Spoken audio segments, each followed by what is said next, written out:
Since pop culture influences the general public, we decided to call the doctor to break down the risks, the myths, and benefits that they're doing. So Dr. Wendy McDonald, our favorite, thank you for joining us this morning. Hi, everybody.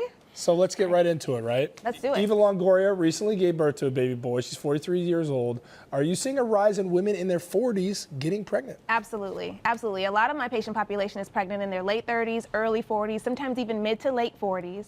Wow. It's not uncommon these days. People are prioritizing their careers, their student loans, I have those, and trying to just wait a little bit to have babies. Janet Jackson, 50 years old. That's right. That's right. Now, one of these things that I want to make sure is clear for a lot of ladies who are like, oh, I can do it. I can wait until I'm, my 50s.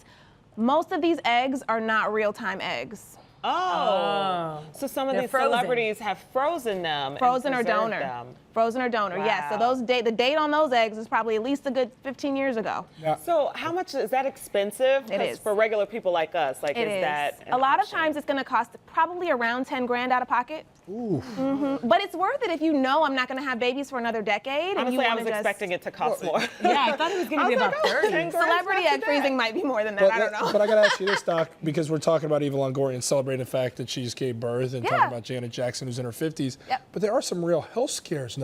There are risks for anyone who's pregnant, but definitely as you get kind of what we call increase. Advanced maternal age is what we call it. Anyone who's over 35, your risk of preeclampsia. 35? Yeah, technically. Okay.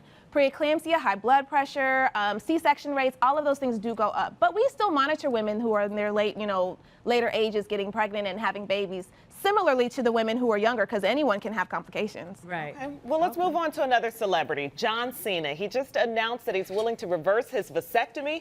Is this a major surgery? Is it? I didn't know it was possible, so you can go back if you... So kind of technically, I guess it's possible. I bet you he has a little bit more access to resources than some of the general population. Yeah. I think the big take-home point here for not only vasectomy, but also tubal ligation, don't do it unless you're sure. If he can't commit to his own body, how's he going to commit to you? If the dude's not even sure what he wants to do down there. Break it down, Jordan. I'm saying, come on, that's crazy. I want my tubes tied. Don't come after me. Don't come after me. I want them untied. Like, what are you doing, John?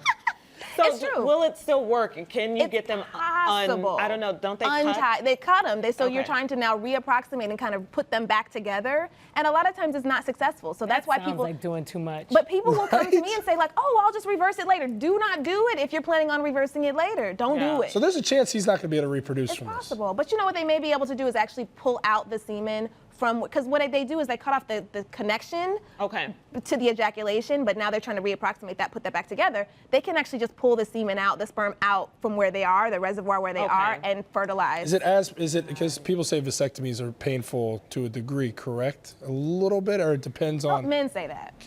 Why so you say men are soft, huh? Because women have to get their tubes tied, and that's a lot more invasive. Why y'all got to do that?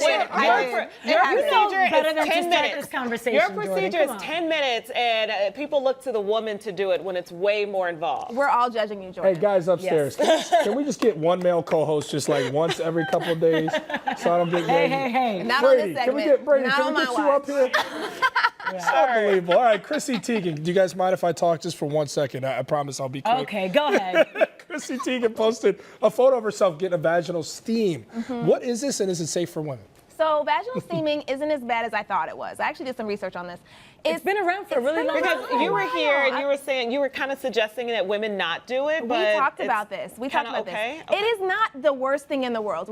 My take-home message for vaginal steaming is it's not to treat like your uterus or your like internal organs. It's just for like, comfort and relaxation. Just like if you would go get your whole body steamed, you can do that. I heard that it helps with your menstrual cycle. I know that one is the evidence. That's where the evidence fails us. But can we put a face mask down there after we steam?